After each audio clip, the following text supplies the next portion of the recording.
Do you know how the world was formed? There was a supercontinent called Pangaea. All the continents that we know today Africa, America, Europe, Asia, Antarctica, and Australia they were joined together as one massive landmass. It was surrounded by a global ocean called Panthalassa, but the whole landmass was divided into north and south, and it was separated by a water body known as the Sea. Now, the landmass was divided into different plates. One of the plate was African plate. From the African plate, the Arabian plate broke away. As it moved northeast, the land that makes up today's Middle East was gradually separated from Africa. It eventually formed the territories of modern countries on the Arabian plate, which included Saudi Arabia, Yemen, Oman, UAE, Qatar, Bahrain, and Kuwait. And now there'll be a question of what happened to the Tethys Sea. As the Arabian plate moved northward and collided with the Eurasian plate, the Tethys Sea gradually closed. There was one phenomenon associated with the collision. As the Arabian plate approached the Eurasian plate, parts of the oceanic crust were subducted beneath the Eurasian plate because the oceanic crust is more denser than the continental crust. It's subducted. This continued movement eventually led to a continental collision because both the plates carried thick continental crust that couldn't fully subduct. This collision caused the sedimentary layers deposited in the Tethys Sea to crumble and fold. Now, what happened? Orogeny happened. The folding, faulting, and uplift of these sedimentary rocks created the Zagros Mountains in Iran and Taurus Mountains in southern Turkey. In the Zagros, parallel folded ridges and valleys formed due to repeated compressional forces. In the Taurus Mountains, similar processes have also happened. The remnant of the Tethys Sea is in the Caspian Sea. As the Arabian plate moved north and collided with the Eurasian plate, the Tethys Sea gradually shrunk, leaving behind smaller bodies of water like the Caspian Sea. Over millions of years, tectonic activity created basins that trapped water. Evaporation and river inflow changes caused fluctuations in the water level. The Caspian Sea is enclosed. There is no natural outlet to the ocean. So, changes in the climate and inflow directly affected its size. Modern concerns show that it is still shrinking in some areas due to water extraction and climate change. Now, the Caspian Sea touches five countries that is, Russia, Kazakhstan, Turkmenistan, Iran, and Azerbaijan. So, these countries they do share resources, fisheries, and oil and gas reserves, which makes Caspian Sea geopolitically important. The other remnant of Tethys Sea is the Black Sea. It is bordered by six countries. We have the Turkey, Bulgaria, Romania, Ukraine, Russia, Georgia. And these countries share the Black Sea for trade, ports, and strategic access. And the Black Sea is very important for international shipping because it connects Europe and Asia. It contains oil and natural gas reserves, which is very, very important for energy security. It is also important for naval control and military access for bordering nations. It is part of geopolitical influence between Europe and the Middle East. The rivers flowing into the Black Sea is Danube River, Dnieper River, Don River, Rioni River, and many other smaller rivers. This reduces salinity in northern parts and it also carry nutrients that support rich fisheries. And also sediment deposition create fertile deltas like the Danube Delta. The biodiversity in the Black Sea is really, really significant because it has fish, dolphins, and seals in coastal regions. Migratory birds use the Black Sea as a route between Europe and Africa or Asia. And it has a unique ecosystem which is completely stratified layers of fresh water. Then we have the Mediterranean Sea. The Mediterranean Sea is a nearly enclosed sea which is connected to the Atlantic Ocean through the Strait of Gibraltar. It experiences high evaporation because of hot, dry summers in surrounding regions. It has very limited inflow from rivers compared to the rate of evaporation.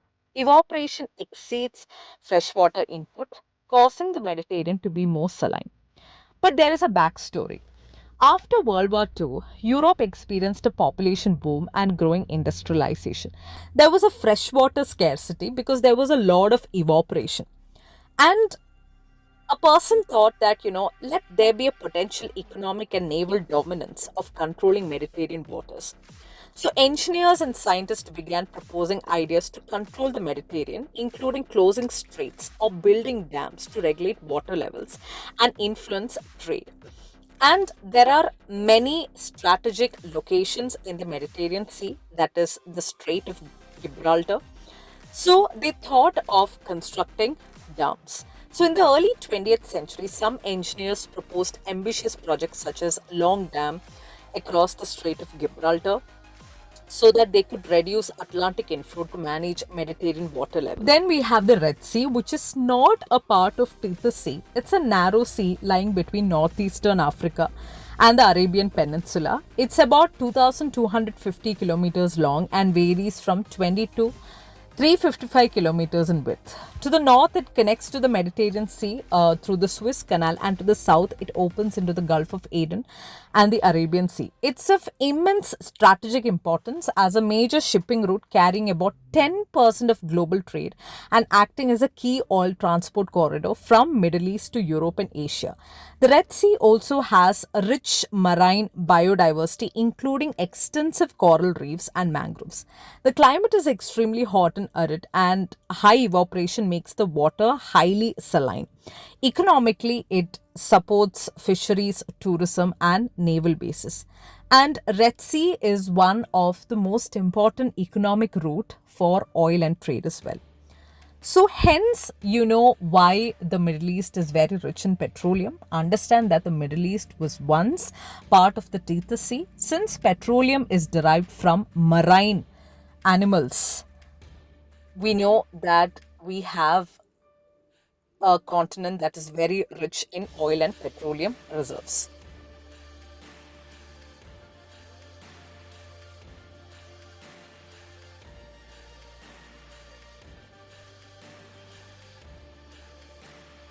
And one of the most very visible thing that you could see in Middle East is the deserts.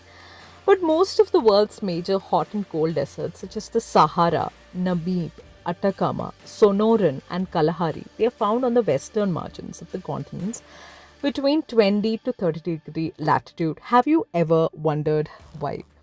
Deserts are commonly located under the subtropical high pressure zones, also called horse latitudes. In these belts, air descends, causing dry, stable conditions, and there is very little rainfall. These high pressure zones are usually found on the western side of the continents because of global atmospheric oscillation, which we call is the Hattie cells. And many western continental coasts are influenced by cold ocean currents such as Benguela Current, which happens to be in Namib Desert, Humboldt Current, which happens to be in Atacama Desert, and California Current, which happens to be in Sonora Desert. Cold currents cool the air above, reducing its capacity to hold moisture, resulting in arid conditions. These currents also stabilize the atmosphere, preventing conventional rainfall. In some regions, mountain ranges near the western margin block moist winds from oceans, creating rain shadows that promote desertification. Apart from deserts, Middle East is known for straits, and one such strait is the Strait of Hormuz. It is one of the most strategically important maritime choke points in the world. It lies between Iran to the north and Oman to the south, connecting the Persian Gulf with the Gulf of Oman and Arabian Sea. At its narrowest point, the strait is about 33 kilometers wide, but the actual shipping lanes are much narrower, making navigation highly sensitive and vulnerable. Its global importance comes from its role as the main gateway for oil exports from the Middle East. Around 20 to 25% of the world's petroleum supply passes through the strait, including exports from countries like Saudi, Iraq, Kuwait, UAE, and Iran. Because of this, it is often called the world's most important oil choke point.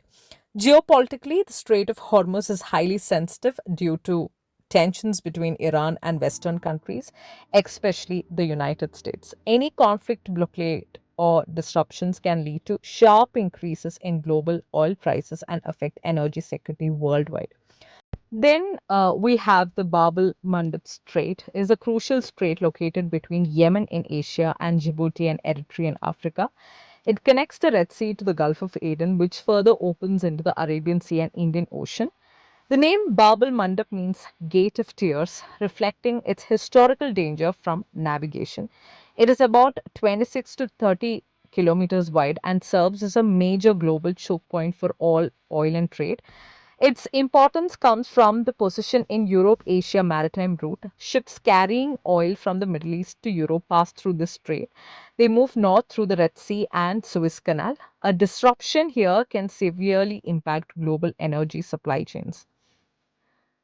So, geopolitically, the strait is highly sensitive due to its proximity to the Yemen conflict region and areas prone to piracy near the Horn of Africa. Because of this, many countries, including India, maintain naval presence for security. Hence, Bab el Mandeb is a strategic bottleneck critical for global trade, energy security, and maritime stability. And the last but not the least is the Suez Canal. The Suez Canal is a man made waterway located in Egypt, connecting the Mediterranean Sea to the Red Sea. It's about 193 kilometers long and is one of the most important artificial canals in the world. Unlike natural straits, the Suez Canal allows ships to travel directly between Europe and Asia without going around Africa, saving thousands of kilometers and significant time and cost. It plays a central role in global trade, handling around 10 to 12% of the world's shipping traffic, including a large share of global oil and LNG support. It is therefore critical economic lifeline not just for Egypt but for the entire world. The canal has also been strategically significant, especially during Suez crisis of 1956 and the ever given blockade in 2021 which disrupted global supply chains. So these are the important geographical features of Middle East.